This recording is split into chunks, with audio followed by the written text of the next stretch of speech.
అని చాలా మంది బిగినర్స్ పెద్ద జిమ్ లో జాయిన్ అయితే బేగా మజిల్ వచ్చేస్తుంది, చిన్న జిమ్ లో జాయిన్ అయితే అంత బేగా మజిల్ రాదు అనుకుంటున్నారు కదా. దానికి అసలు పెద్ద జిమ్ కి చిన్న జిమ్ కి తేడా ఏంటనియా?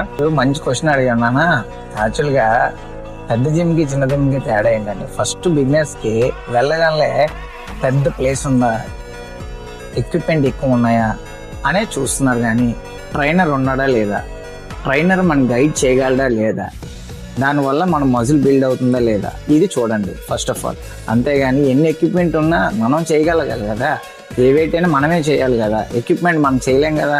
మనం ఏం కావాలో అది చూసుకొని ప్రాపర్గా ఎక్సర్సైజ్ చేయండి. ఫస్ట్ అది నేర్చుకోండి.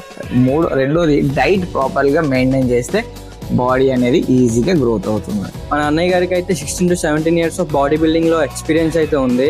మేమైతే జాయిన్ అయినప్పుడు మా అందరికి అయితే స్టార్టింగ్ నుంచి ఎండ్ దాకా ఎలా చేయాలి ఏంటనేది మాకు మొత్తం ట్రైనింగ్ అయితే ఇచ్చారు. సో మీరు కూడా జాయిన్ అవ్వాలనుకుంటే ఎంత పెద్ద స్పేస్ ఉంది, ఎంత పెద్ద మిషన్లు ఉన్నాయనేది కాకుండా చెప్పే వాళ్ళు ఉన్నారా లేదా అనేది ముందు చూసుకొని జాయిన్ అవ్వండి. Thank you for watching.